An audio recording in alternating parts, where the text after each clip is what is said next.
기쁜 날이죠. 할렐루야 샬롬 하고 우리 서로에게 축복하고 인사합니다. 할렐루야 샬롬 샬롬 샬롬 샬롬 샬롬 샬롬. 하나님 사랑합니다. 여러분 주 안에서 사랑합니다. 오늘 데살로니가 전서 말씀, 오늘 창립 10주년 기념해서 묵상하는 중에 이 말씀이 제게 와서 이 말씀으로 오늘 제목을 삼습니다. 이름이야 이 말씀을 가는 도중이었는데 1장 6절에서 10절까지 데살로니가 교회에게 누가 바울이 큰 편지를 한 내용이죠. 6절부터 10절까지 잠깐 보죠.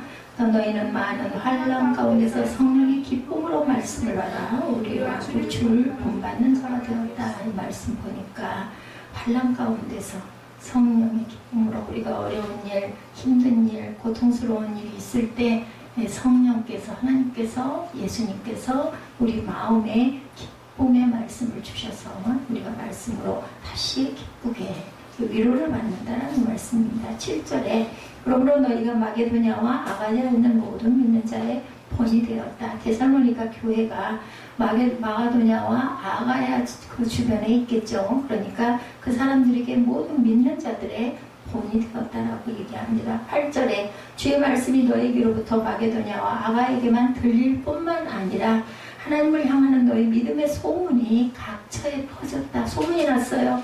데살로니가 교회가 얼마나 하나님을 신실하게 의지하고 믿는지 온 주변에 퍼졌습니다. 우리는 정말 아무 말도 할 말이 없던 거래요. 바울이 혼자가 아니라 바울과 디모데와 거기에 같이 있었던 사람들이 데살로니가 교회가 세워지는 부분에 대해서 나는 할 말이 없다. 이게 전도하시는 분들이죠. 그들이 우리에 대하여 스스로 말하기를 우리가 어떻게 너희 가운데 들어갔는지와 너희가 어떻게 우상을 버리고 하나님께로 돌아와서 살아계신 참되신 하나님을 섬기는지와 또 죽은 자들 가운데 다시 살리신 그의 아들이 하늘부터 강림하실 것을 너희가 어떻게 기다리는지를 말하니 이는 장래에 노하시면서 우리를 건지시는 예수님이시다. 예수님께서 우리를 건지시죠.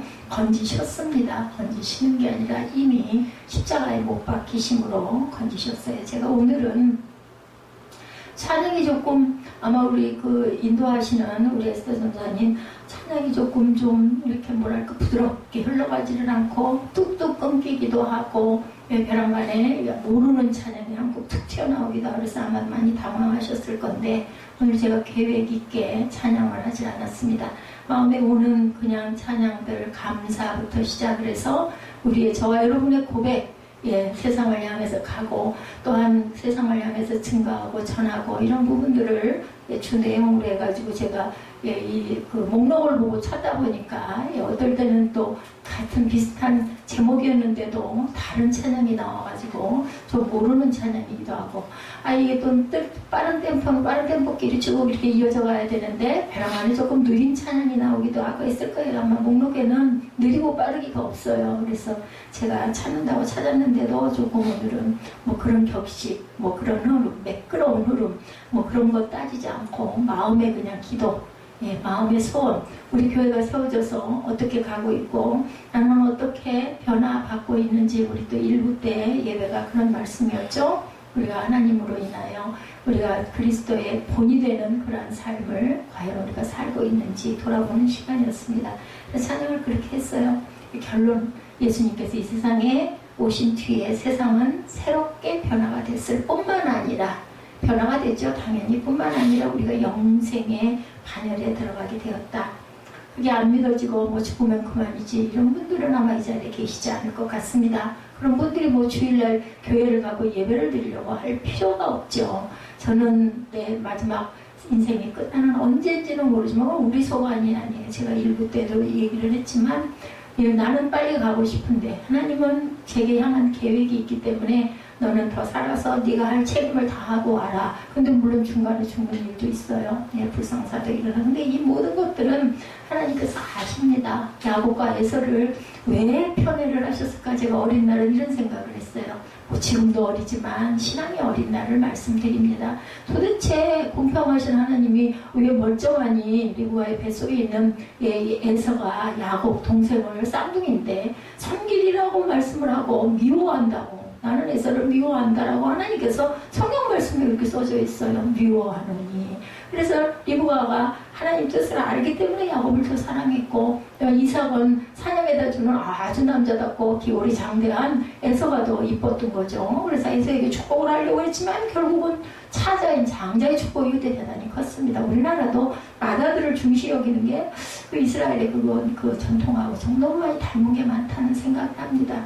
이런 것처럼 하나님께서는 에서를 축복하려고 하시니까 리브가는 그 부분을 알고 에서를 축복을 받도록 짐승이 막 풀을 입히고 목소리를 변형시키고, 에서가 사냥에서 돌아오기 전에 눈이 약간 어두워요. 이삭은 이제 나이가 많아가지고 그래가지고는 에서 인양 해가지고 축복을 뺏어서 받게 하고, 그 바람에 또한 야곱은 광야 20년 생활. 오늘도 본문 우리가 함께 읽은 본문의 말씀이 나타나 있죠. 6절에 보면 많은 환난 가운데라고 했어요. 환난 가운데 성령의 기쁨으로 말씀을 받는다.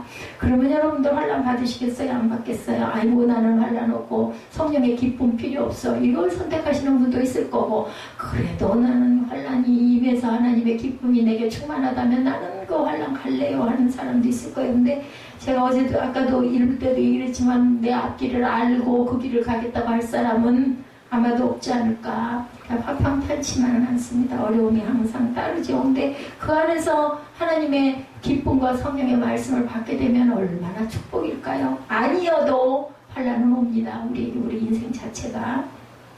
그래서 그러므로 너희가 마게도냐와 아가야에 있는 모든 믿는 자손이 되었다. 데살로니가 교회가 세워짐으로 인하여 환난 가운데서도 그 기쁨으로 인해서 말씀을 받아가지고 그 말씀이 너무 감사한 거죠. 말씀을 받으니까 그 감동이 있는 사람은 너무 감사해요. 우리 영상 봤던 것처럼 아버지께서 밥 먹어라, 길 조심해라, 빨리 끊어라, 돈 나온다. 이 세 마디가 그냥 도대체 우리 아버지는 왜 이렇게 무식해? 전화 걸면 똑같아. 우리 엄마는 똑같아.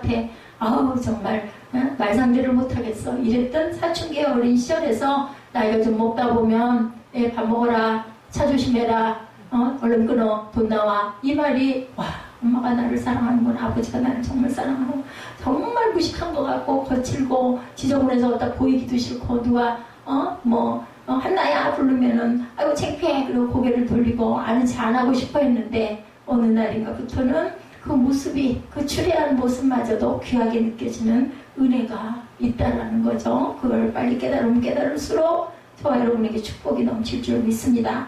구원의 길이 새롭게 변화가 됐어요. 영원한 생명으로. 기가 막히게 기뻐해야 할 사건이에요. 죽고 싶은 사람, 죽어서 내 존재가 아예 없어져 버리는. 제가 어렸을 때 그 무서워했다라는 것처럼, 아니 내가 이렇게 기억하고 있고 우리 집 있고 우리 엄마 아빠가 있고, 근데 이걸 죽으면 하나도 모른대, 깜깜해져 버린대, 아무것도 기억될 수가 없대, 내 존재는 없대서 그게 너무 무서웠거든요.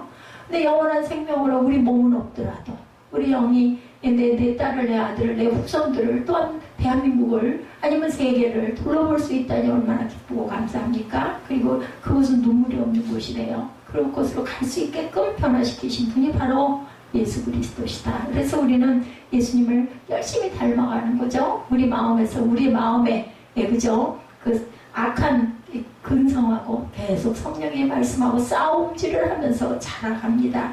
과거 율법을 통해 구원을 추구하는 사람들이 복음을 통해서 이제 구원을 받게 되었다. 율법 그것만 지키면 돼였는데 그게 중요한 게 아니라는 거예요. 그죠? 주님의 모습을, 이웃을 사랑하는 모습을, 또한 하나님을 사랑하는 마음을 가져야 너희가 온전한 구원이 된다. 이렇게 예배가 새롭게 변화됩니다. 과거 성전에서 제사로 하나님께 예배드리는 사람들이 교회에서 영으로 진리로 저처럼 자유롭게, 그죠? 무슨 창립 기념 예배에 어디 목사님을 초빙을 한다든지, 아니면은 기도도 장로님, 아니면은 부목사님, 아니면 담임 목사님, 아니면 초빙한 어떤 그 목사님, 이런 분들이 축복하는 기도를 해야 되는데, 아니 무슨 창립 예배에 집사님이 나와가지고 기도를 해. 하다못해 안 되면 전도사님이 기도를 해야지. 그 틀을 깨고, 그죠? 우리는 이 교회가 세워져서 여러분들의 힘으로, 여러분들의 눈물 어린 기도로, 또한 여러분들의 물질의 헌신으로 10년 동안을 이렇게 왔습니다. 저는 정말 여러분들에게 드릴 말씀이 없어요. 얼마나 은혜를 끼쳤는지, 얼마나 믿음이 자랐는지, 얼마나 삶이, 제가 확실하게 드릴 수 있는 말씀은, 환난이 없고 기쁨과 감사와 축복만 있었다면 얼마나 좋겠습니까? 근데 새생명 새벽교회가 세워줌으로 인하여 여러분들 힘들고 공고하고 환란스러운 일들이 얼마나 많았는지 제가 압니다. 그렇기 때문에 제 마음은 제 앞에 나가가지고 여러분들에게 정말 큰 절을, 물론 하나님께 먼저 영광, 하나님께 감사, 그리고 또 하나님의 말씀대로 제가 여러분들을 잘 양육하지 못한 부분들, 내 육신의 공고함으로 인하여 더 크게 하나님의 나라를 증거하지 못한 그런 부분들, 전도하지 못한 부분들 먼저 회개하고, 기도를, 금식 기도를 해도 열흘을 해도 부족하겠죠. 사흘을 해도 부족하겠죠. 보름을 한 달을 해도 부족합니다. 마음은. 그 다음에 두 번째로는 여러분들에게 자꾸 그 마음이 왔어요. 저는 성령이 말씀하시는 대로 잘하거든요. 예배 시간에는 특히 저 앞에 나가가지고 여러분들에게 정말 큰 절을 해야 옳다. 그 마음이 왔어요. 제가 기도를 못할 것 같더라고요. 통성기도를 도저히. 근데 오늘 좀 빠진 부분이 먼저 그럴 때는 제가 미리 얘기를 하진 않았기 때문에 그래도 잘하셨지만 잘하고 못하고 없죠. 감동대로 하는 거니까. 나라와 민족을 위한 기도가 빠졌습니다. 언제든지 제가 말씀을 드릴 때는 제가 얘기를 따로 하지 않더라도 길지 않아도 괜찮아요. 먼저 나라와 민족 그리고 지도자들 남북 통일을 위해서 먼저 잠깐 기도하시고 나머지 부분들을 하셨으면 이거는 이제 한번 참고하시라고 말씀을 드립니다. 예배가 이렇게 새롭게 변화를 드려야 합니다. 제사 드리는 의식이 아니라 영과 진리로. 그래서 우리 주보의 말미에 나와 있죠. 영과 하나님은 영이시니 요한복음 4장 24절이죠. 하나님은 영이시니 예배하는 자가 영과 진리로 예배할지니라. 제가 성경 말씀을 볼 때는 아는 구절이라도 꼭 봅니다. 왜냐면 하다가 중간에 말씀 획이라도 단어 하나라도 틀릴까봐 항상 확인을 하고 합니다. 하나님은 영이시니 예배하는 자가 영과 진리다. 이것만 하면 예배는 끝이라 저는 그렇게 생각이 들어요. 이런 마음, 영과 진리로, 말씀으로, 그리고 우리 영으로 하나님과 함께 뵙는, 하나님 얼굴을 구하는 그런 예배만 될 수 있다면 하나님이 기뻐하시는 예배다. 이런 변화들 가운데 빼놓을 수 없는 것 하나, 바로 교육이 새롭게 변화되는 것. 과거에는 말씀을 듣고 있고 토론하는 방식이 교육의 중심이었는데 성경 공부를 해도 실제로 구약시대 유대인들은 모세의 오경을 암송하고 그 뜻을 이해하도록 하는 것이 교육의 전부였어요. 근데 예수께서는 말씀을 듣고 있고 토론하는 방식에서도 중요한 하나가 또 있어야 된다. 뭐예요? 들은 말씀을 삶으로 나타내고 삶에 적용하고 그리고 이웃에게 그것을 행하고 가라라는 거죠. 행함으로만 부름을 받을 수는 없습니다. 말씀으로 의롭다 칭한 자들이 말씀으로 먼저 거룩하게 되고 그리고 행함으로 인하여 하나님의 의를 이루고 가야 합니다. 의롭다라는 것은 뭐예요? 선한 일이 의로운 게 아니죠. 믿음이에요. 믿음으로 거룩하게 되는 것. 예수님의 말씀을 듣고 예수님의 삶 속에서 그 말씀을 본 사람들은 이렇게 반응합니다. 요한일서 1장 1절이죠. 지금부터는 성경 말씀 안에 있는 우리 주보에 있는 말씀 참조하시기 바랍니다. 잘 나왔는지는 모르겠는데요. 태초부터 있는 생명의 말씀에 관하여는 우리가 들은 바요 눈으로 본 바요 자세히 보고 우리의 손으로 만진 바다. 생명의 말씀에 관하여는 우리가 듣고 보고 그리고 우리가 손으로 만진 바다. 말씀으로 듣기만 한 것이 아니고 보고 손으로 만졌대요. 어떻게 말씀을 만집니까? 여러분들이 마음의 감동으로 그렇게 행하고 나아갔다. 요한복음 13장 14절이죠. 예수께서 말씀하시죠. 내가 주와 또는 선생이 너의 발을 씻었으니 너희도 서로 발을 씻어주는 것이 우리 만진 거죠. 말씀을 그대로 세족식을 여러분들 만약에 했다면 아니면 끄꾸식이 아니라도 아이고 내 아내가 너무나 수고하네. 아니 내 남편이 너무나 수고하네. 예수님이 마지막 때 성찬 받으시고 나서 제자들의 발을 씻겨주시잖아요. 내도 이걸 좀 해봐야 되겠네. 이렇게 해서 만약에 그렇게 섞였다면 여러분 손으로 만진 거예요. 뭐를? 말씀을. 그죠? 자, 이렇게 예수께서 새로운 교육의 길을 여셨어요. 따라라, 나를 따라라. 그래서 제가 아까 갈릴리 천사장 했죠. 그 마을에서 예수의 그 길을 따라서 우리를 제자 삼아주시는 예수님을 따라가는 저와 여러분들이 되셔야 되겠다. 고린도전서 11장 1절입니다. 내가 그리스도를 본받는 자가 된 것 같은 너희는 나를 본받는 자가 되라. 제가 이 말씀을 마음이 어릴 때는 믿음이 지금보다 더 어릴 때는 연약할 때는 도대체 바울은 뭐야? 무슨 하나님을 따르고 예수님도 따르는 게 아니라 나를 본받으래. 굉장히 지금 이거 너무 이거 좀 아니지 않아? 좀 건방진 어떻게 보면 좀 교만한 이런 생각이 들었어요. 근데 정말 바울 사도는 정말 내가 하나님을 본받은 것처럼 자신의 제자들에게 아니면 성도들에게 나처럼만이라도 우선 좀 해보십시오, 이런 고백을 하는 거예요. 자기가 그리스도를 본받으려고 애썼을 뿐만 아니라 다른 사람들의 본이 되려고 내가 노력했으니 너희도 하다못해 나를 보고라도 저는 감히 이 말 못합니다. 여러분, 바울 같은 믿음이 아니기 때문에. 디도서 2장 7절에 바울은 또 말하죠. 범사에 내 자신이 선한 일에 본을 보이라. 디도에게 바울이 얘기하죠. 제자 디모데에게 적극적으로 본을 보이는 삶을 살라고 항상. 제자 디모데는 제자라기보다는 그냥 자기 아들, 양자, 아들의 아들 디모데, 그죠? 디도도 마찬가지고. 그 내 아들아 그러죠. 신앙교회의 가장 중요한 특징 가운데 하나가 본받음입니다. 우리 그리스도의 마음을 본받는 자가 되어야 된다. 그래서 제가 기도에 항상 그리스도의 창성한 분량까지 충만하게 자라가게 하여 주옵소서. 본받는 삶이 되게 하여 주옵소서. 그럼에도 불구하고 마음에서는 싸움질을 하고, 그리고 사람을 자꾸 판단하고, 그리고 정죄하고 미움이 올라와요. 아들이 자꾸 졸고 제 시간에 앉아있지 않고 아무리 말을 해도 듣지도 않고 변하지를 않으면 그냥 미운 마음이 들어가지고 그러지 말아야 되는데, 그게 제 그릇이 요것밖에 안 되는 거죠. 본을 보여야 된다. 아마 이것은 하나님이 천국에 오기 전에 네 성품을 좀 이렇게 고쳐라 해서 마지막 사명으로 주신 것 같습니다. 오늘 7절에 그러므로 너희가 마게도냐와 아가에 있는 모든 믿는 자를 본이 뭐라 그래요? 되라가 아니라 되었느니라. 중요합니다. 우리 세빛교회도 주변에 대단한 전도를 전도지 들고 나와가지고 어깨 띠매고 그거는 못하고 할 수 없어서 안 한다 할지라도 주변에 내가 영향을 끼칠 수 있는 누군가에게 이런 본이 되어서 아이고 역시 참 성도들 크리스찬은 달라, 이런 말을 좀 듣도록 아이고 어느 교회 나가세요, 이런 소리를 듣는 저와 여러분들이 되셔야 되겠죠.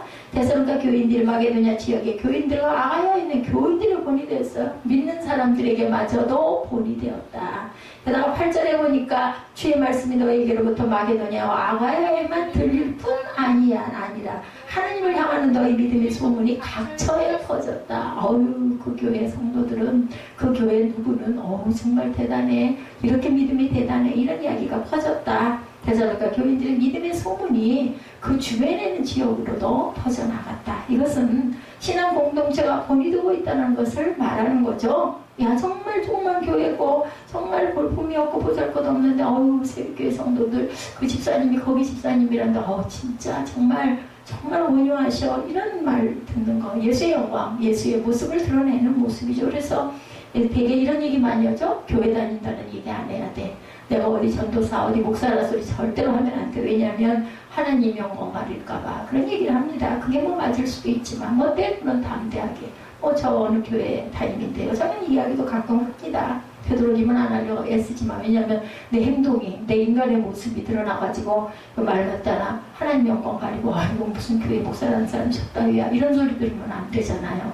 그러니까 되도록이면 말을 안 하지만 그래도 저는 아주 영광스럽기 때문에, 감사하기 때문에 가끔은 드러냅니다. 아니면 또 물어보다가 아이고 역시 뭔가 다르긴 다르셔, 이런 얘기 들으면 그래도 좀 뿌듯한 마음도 들어요. 어린 마음이지만 많은 교회가 이 교회의 아름다운 신앙의 모습을 전해 듣고 본을 받고 있다. 그러니까 칭찬이에요. 바울이 칭찬하는 거죠. 데살로니가 교회에게. 교회도 이렇게 아름다운 교회, 모범이 되는 교회, 크고 작은 건 괜찮아요. 인원이 작은 건 괜찮아요. 그건 괜찮습니다. 그런데 정말 신실하게 예배드리고 성도들이 참 온유하다, 이런 이야기를 듣는 게 중요하다. 다른 교회에게 아름다운 본을 보일 수 있어야 되고, 초대교회에 이런 아름다운 본을 받으려고 힘쓰고 애쓰고, 내가 부족하고 내가 연약하니까, 연약하다라는 건요, 저도 한참 깨달지 못할 때는 연약하는 건 어리고 여리고 아주 좀 이게 보들보들하고 이게 연약한 줄 알았는데, 진짜 연약하다는 뜻은 믿음이 약하다는 뜻이에요. 그래가지고 상처도 많이 받고 흔들리기도 많이 흔들리고, 그런 자를 연약한 믿음이다, 이렇게 이야기를 합니다. 창립 10주년까지 하나님이 지켜주셨죠.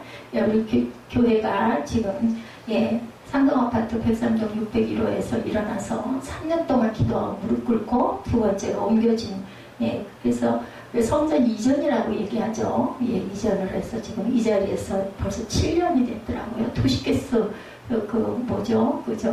기구를 때가 됐다고 교체하라고 그래가지고 제가 교체를 받으면서 그분에게 물어봤어요. 몇 년에 한 번씩 교체를 합니까? 그랬더니 5년에 한 번씩 교체를 한대요. 여기 와가지고 처음에는 도시가스가 안 들어왔죠. 겨울에 너무 추워가지고 이거 안 고쳐지면 저희는 여기 이제 못 있을 것 같아요 라고 얘기를 했더니 그 상가 주인이 도시가스를 놔줬습니다. 더욱 아름다운 교회가 되기 위해서 초대 예루살렘 교회를 본받기 위해서 우리는 또한 힘써야 되겠다. 그리고 오늘 이 땅의 교회들과 앞으로 세워질 교회들에게 아름다운 본이 되기 위해서도 우리가 본이 되는 교회, 본이 되는 성도들이 되도록 애쓰고 힘써야 되겠다. 우리가 힘써야 할 본은 무엇일까? 첫 번째로 영적인 본입니다. 우리가 본받아야 할 초대교회의 모습을 살펴봅니다. 사도행전 1장 14절 사도행전이죠. 본을 왜 움직여서 가라가라를 따라서 갔던 이러한 본이 되는 분들, 예수님의 제자들이죠. 더불어 마음을 같이하여 오로지 기도에 힘쓰더라. 첫 번째로 나온 이야기가 본을, 어떤 본? 영적인 본은 기도에 힘써야 한다. 예수님께서 승천하신 뒤 제자들이 예루살렘으로 돌아와서 뭐 했어요? 120문도가 다락방에 모여서, 누구의 다락방? 마가의 다락방에 모여가지고 전혀 기도에 힘썼다 하고 나타나죠. 그러자 성령께서 임재하시는 모습 여러분들 아실 겁니다. 이때 모인 사람들이 예수님의 12제자를 비롯해서 11제자죠. 마띠아, 마지막 가룟 유다가 빠졌기 때문에 대신 마띠아가 12제자 속에 들어왔지만 11제자를 비롯해서 모든 120명이나 120문도가 기도했다고 합니다. 그들이 모여 최선을 더 전혀 기도에 힘썼다는 것은 온 마음과 몸을 다해서 기도에 힘썼다. 사도행전 2장 42절에 보면 그들이 사도의 가르침을 받아 서로 교제하고 떡을 떼며 오로지 기도하기를 힘쓰더라. 떡을 뗐다. 오늘 우리 에스더 전사님 댁에서 떡이 반말 정도가 하나님 앞에 올려졌어요. 그리고 이문정 집사님이 또 케이크를 가지고 오셨습니다. 성령이 강림한 후 베드로의 설교를 듣고 회개하고 세례받는 사람들이 많이 생기죠. 우리는 뭔가 모습을 보면, 그죠? 뭔가 맞아, 하나님 계신가 봐, 막 이런 느낌이 들면은 두려운 마음도 들고, 그리고 막 떨리는 마음도 들고, 사모하는 마음이 들어가지고, 여기도 성령 강림 후에 회개받은 사람들이 막 점점 늘어났다. 보면, 사도행전 2장 42절에 보면. 그래서 항상 기도에 힘쓰는 그러한 일들이 일어납니다.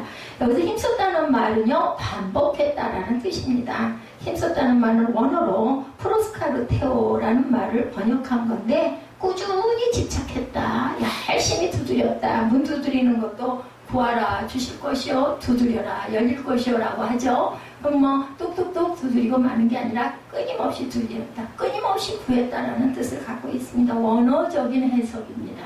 이 부분을 여러분들이 알고 가셔야 됩니다. 얘기했는데, 기도했는데 아무런 응답도 없어. 그러면서 덜 구한 거예요. 끊임없이 기도에 힘썼다라는 것은 끊임없이 열심히 기도했다라는 겁니다. 어떤 것에 늘 마음이 쏠려 있지 못하고, 집착이라는 말, 매달려 있다라는 것이 바로 집착인데, 꾸준히 집착해서 열심히 매달려 기도해야 된다. 초대교회에서 예루살렘 성도들은 늘 기도하는 일 마음이 쏠려 있어서 매달려 있듯이 늘 기도했다. 초대 예루살렘 교회의 가장 대표적인 특징은 기도에 힘쓰는 교회였다라는 것. 성도들이 기도의 자리에 열심을 해서 모이고 기도의 자리에 마음을 다해서 기도했다. 그러면서 성령을 받고 계속 기도에 힘쓰면서 충만을 자꾸 받았다. 맞습니다. 기도하면, 열심히 기도하면 성령이 임하지 않으면 그렇게 열심히 끊임없이 집착해서 기도할 수가 없습니다. 지루하고 힘들어가지고, 아니면 그냥 기도하다가 졸려가지고 졸고 잡니다. 그래서 이제 안 졸으려고 소리를 내서 막 통성으로 기도하는데 아무런 감동이 없으면 절대로 10분 이상, 5분 이상 기도 못해요. 근데 성령이 임재하시면 30분인지 1시간인지 2시간인지 3시간인지 하루인지 이틀인지 모르고 계속 끊임없이 지쳐서 쓰러졌다가 또 일어나서 또 기도하고 그렇게 되죠. 이것은 사람의 힘이 아니라 영의, 성령의 인도하심으로 성령의 도우심의 기도의 모습입니다.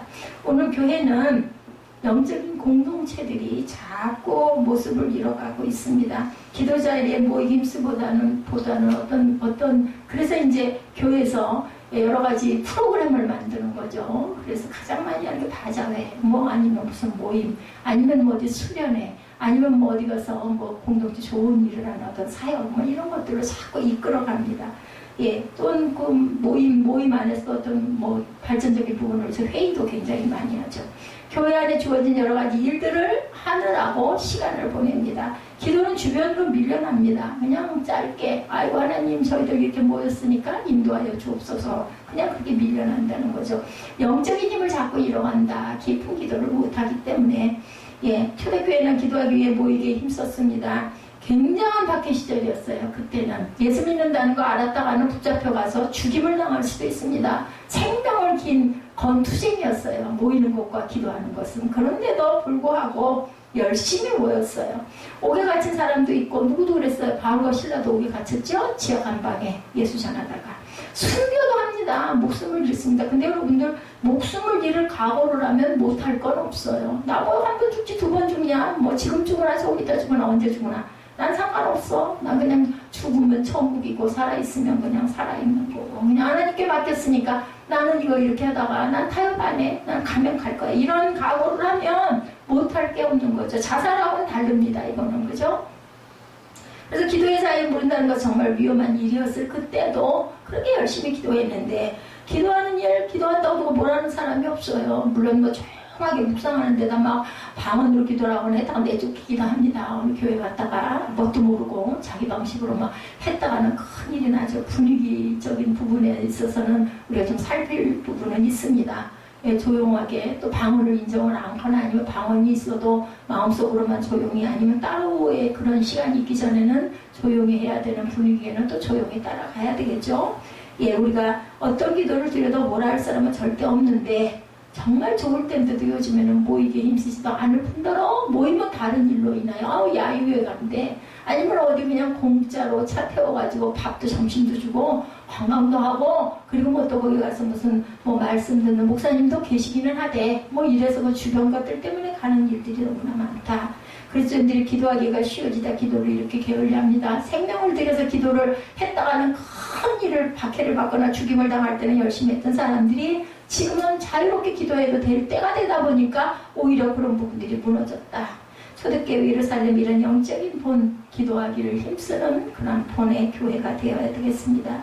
기도하는 교회의 본 그리고 왜 우리가 기도해야 된다는 것 부흥하고 하늘의 복을 누리게 된다는 것 그것들을 주변에 보여줘야 되겠죠. 두 번째 하나됨의 본 아까 제가 우리는 하나되어 찬양했었죠. 우리가 본받아야 할 초대 예루살렘 교회의 또 다른 모습은 하나됨의 본이었습니다. 사도행전 2장 44절 이하에 쓰여있죠.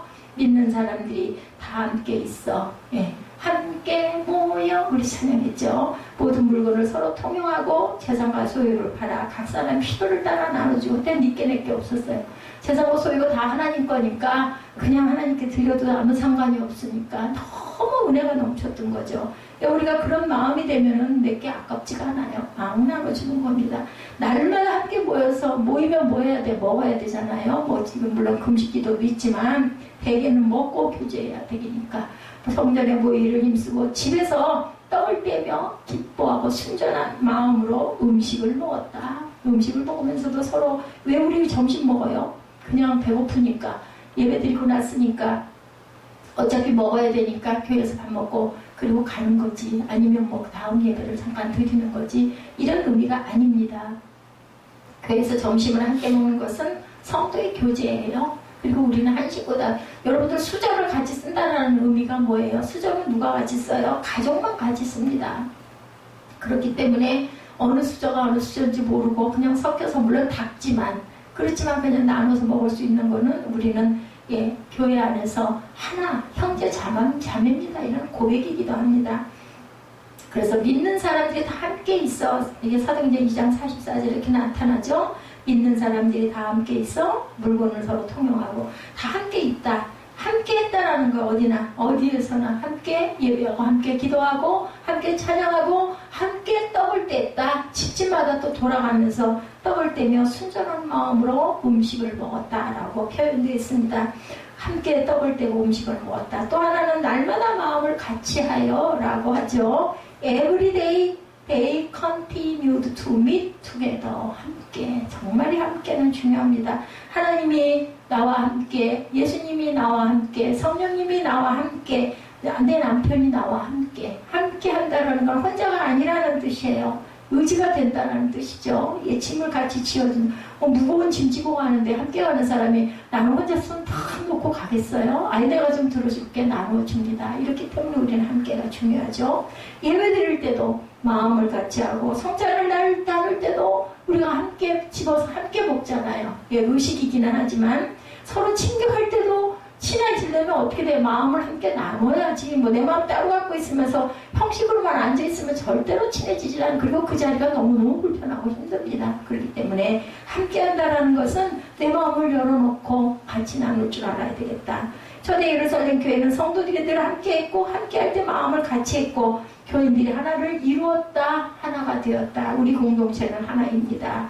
그래서 항상 연합은 하나입니다. 제가 주보에다 도매 끝말미 이건 변하지 않습니다. 말씀들은 바뀌고 변해도, 그죠? 예수님의 진리 오늘 그 부분이죠. 인간에게 구도자의 마음이 있고, 운전 중 길을 잘못 들었을 때 어느 길이 맞는지 묻고 도움을 받듯이 인생의 여정에서도 바른 길을 찾기를 위해서 다른 길을 찾는 마음을 다른 말로 진리를 찾는 마음이다. 근데 그 진리는 어디 있는가? 하나님의 말씀 안에 있죠. 자유를 향한 갈망의 깊은 정황과 옳은 것을 얻으려는 우리의 욕구가 공존하고 있는데, 또 하나는 정의를 향한 갈망. 그래서 연합은 하나 됩니다. 연합됨이 정말로 중요하다. 오늘의 기도 이 부분은 제가 올라와 있는 그 네이버에서 쭉 찾아가면서 이 말씀에, 요번에 이 말씀이 옳겠구나 하는 부분이 있을 때는 제가 발췌해서 올립니다. 제가 쓴 게 아니고요. 그래서 초대 예루살렘 교회들은 항상 마음을 같이 했다. 당시 예루살렘 교회는 크게 두 종류의 사람들이 있었어요. 하나는 팔레스타인에 살고 있는 유대인들, 지금도 마찬가지죠. 그래서 제일 전도하기 힘든 사람들이 유대인들이라고 합니다. 히브리파 유대인이라고 불렀다고 그래요.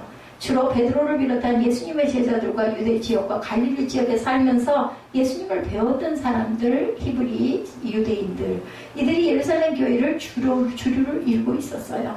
유대인들이죠. 이들은 헬라파 유대인들, 그러면서 이방 지역에 살고 있고, 디아스포라에 이루어진 유대인들은 헬라파 유대인들, 유대인들이 두 그룹, 히브리파 유대인들, 그리고 헬라파 유대인들, 주로 오순절에 예루살렘 성전에 순례왔다가 사도들의 복음 전파를 받아서 예수를 믿게 된 사람들, 이런 사람들은 헬라파 유대인들, 그러니까 이방인들이에요. 그래서 예루살렘 교회의 비주류를 이루고 있었다. 히브리파 유대인들은 주류파, 그리고 비주류파는 헬라인으로 주류를 이룬 사람들, 디아스포라로 다니다가 정착을 하면서 예수를 믿게 된 사람들.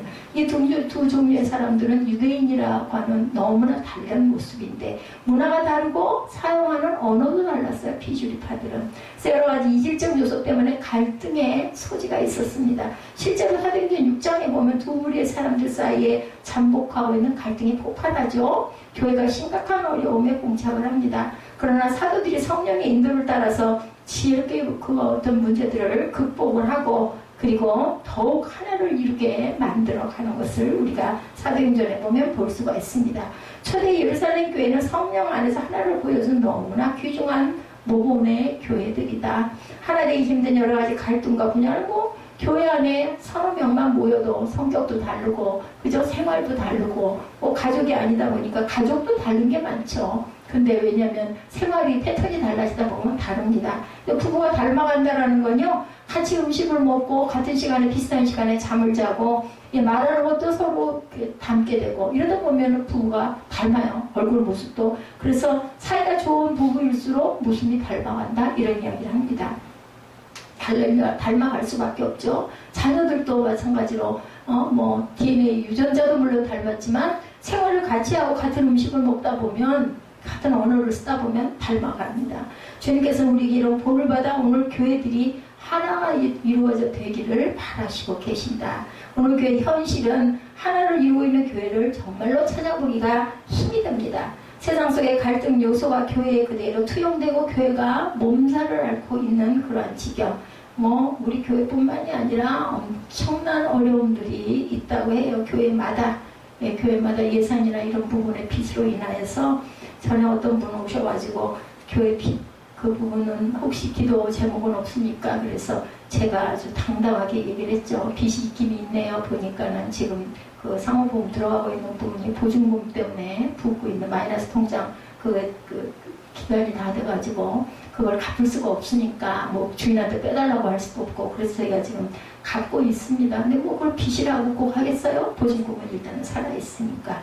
그래서 저는 저희 교회는 빚은 없습니다. 이렇게 조금만 그랬더니 그분이 그런 교회는 거의 드물다고 얘기를 하면서 그 축복이라고 말씀하시고 위로시겠지만 물론 그걸 그대로 들어서는 안 되겠지만 교회 안에 생겨나는 독특한 갈등 요소 때문에 내분을 겪기도 하고 우리 또 교회 그런 부분은 없죠. 제가 조금 힘이 들어서 이런 부분 좀 같이 좀 맞잡아줬으면 좋겠는데 이런 거는 있지만은 내분이 일어나거나 분열이 되는 그런 부분들은 초기에 잠깐 그런 문제가 좀 있었지만 없죠. 우리 교회가 초대 예루살렘 교회의 본을 받아서 더욱 하나를 이루어가야 되겠다. 그래서 연합은 하나입니다. 아멘.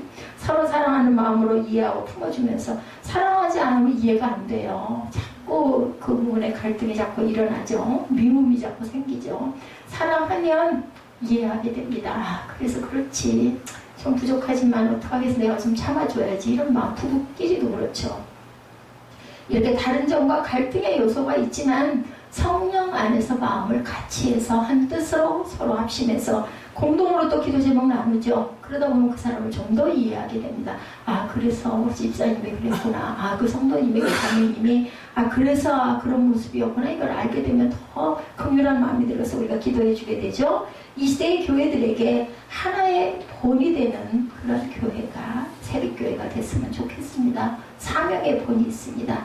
우리가 본받아야 할 초대 예루살렘 교회의 모습을 보면 사도행전 2장 14절에 베드로가 11사도와 함께 서서 소리를 높여 이르되 유대인들과 예루살렘에 사는 모든 사람들아 이 일을 너희로 알게 할 것이니 내 말에 귀를 기울이라. 베드로와 사도들이 성령 강림 이후에 초대 예루살렘 교회가 세워지고 나서 바로 교회 밖으로 나가 복음을 전했어요. 우리가 뭔가를 받고 나면은 튀어나가게 된다는 거죠. 그래서 교회도 제자를 양육하고 기르고 나면 밖으로 내보내야 돼요. 거기 끌어안고 있을 게 아니라. 사도행전 1장 8절이죠. 성령이 너희에게 임하시면 너희가 권능을 받고 예루살렘과 온 유다와 사마리아 땅 끝까지 이르러 내 증인이 되리라 하신다. 무슨 얘기예요? 성령이 임해서 우리가 권능을 받으면 왜 가만히 갖고 있냐고요. 그걸 써야 되니까 그죠? 예루살렘과 온 유대와 사마리아 땅 끝까지 돌아다니면서 내 증인된 삶을 살아라. 드러내라는 거예요. 그래서 은총을 주어서 그들이 믿게 하라. 예수를 믿게 하라. 교회들이 그래서 세워진 거죠. 예수께서 성령이 임하신 때 그리스도인들이 예루살렘에서 시작해서 땅 끝까지 예수님의 증인이 될 것을 예언하신 말씀이 사도행전 1장 8절입니다. 예언인과 동시에 사명이 주어지신 거죠.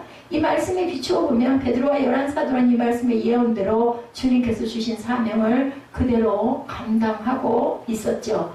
당시에 그들의 사명을 감당한 일은 정말 쉽지 않았어요. 핍박과 박해와 죽음이 따랐으니까. 사도행전 4장 3절에 보면 그들을 잡음의 날이 이미 저물었으므로 이튿날까지 가두어둔다. 이렇게 나타납니다. 사도들이 복음을 전했다가 체포되어서 옥에 갇혀 있는 모습이죠. 다음날 사내들인 공회에 끌려가 종교 재판을 받습니다. 그리고 나서 4장 18절에 보면 재판 결과는 그들을 불러 경고하여 도무지 예수 이름을 말하지도 말고 가르치지도 말라고 경고하고 풀어주었습니다. 이런 일들이 반복이 됐다.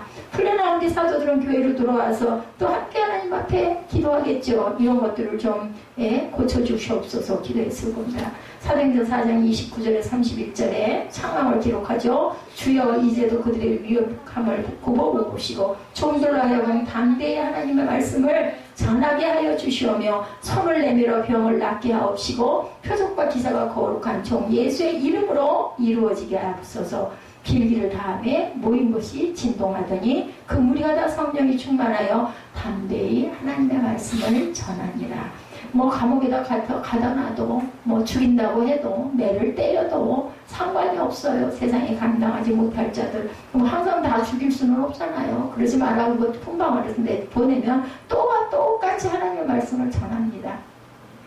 초대교회 그 성도들은 복음을 전하다 체포가 되고 엄벌을 받고 어떨 때는 죽기도 하죠. 그러나 그들은 절대로 물러서지 않고 복음을 전합니다. 사명 앞에서 주저함이 없었다. 뭐를 내놨기 때문에 생명, 내게 마지막에 있는 하나 생명을 내놨기 때문에. 근데 이런 부분들이 정말 점점 더 흐려져 가고 있다. 옥에 갇히든지 죽게 돼서 박해가 있는 것도 아닌데도 주저를 합니다. 고작 부끄럽거나 난처한 상황을 맞았을 뿐인데도 기존의 관계의 변화가 올 뿐인데도 절대로 사명을 수행하지도 못하고 드러내지도 않으려고 하는 그러한 시대가 됐습니다. 사명임을 알면서도 감당하지를 않습니다. 그리고 사명을 잃어버린 그리스도인들이 돼가고 있죠. 예, 우리 교회가 초대교회의 본을 받아서 사명 앞에 담대히 앞으로 나가는 한 번 사는 인생, 내가 뭘 좀 아껴가지고 쌓아놔가지고 좋을 일이 뭐가 그렇게 있겠는가. 내가 앞으로 내 생명을 의지할 천국의 사명이 있는데 이런 마음을 가지셨으면 예, 주님께서 성령께서 그 마음에 감동을 주시기를 주님의 이름으로 축복합니다. 오늘도 사명을 감당할 수 있다는 모습을 보여주는 새생명 새빛교회 귀한 성도님들 되시기 바랍니다. 영적인 본을 보이는 교회가 되어야 되겠고 기도에 힘쓰고 성령이 충만한 교회가 되어야 되겠고 하나됨의 본을 보이는 하나되고 항상 분열하지 않는 그리고 서로 북돋아주고 위로하는 사랑이 있는 교회가 되기를 주님의 이름으로 축복합니다. 그래야 여러분들 모두 다 예, 세상 가운데 다리를 친 자가 아닌 온전히 은혜 안에 은총이 충만한 저와 여러분들이 되시기를 예, 우리 창립 10주년을 기념하여서 여러분들에게 간곡히 부탁하고 그리고 축복으로 예, 말씀을 마치도록 하겠습니다. 우리 일단 찬양하시고 잠깐 기도하시고 예배를 마치도록 하죠. 축도로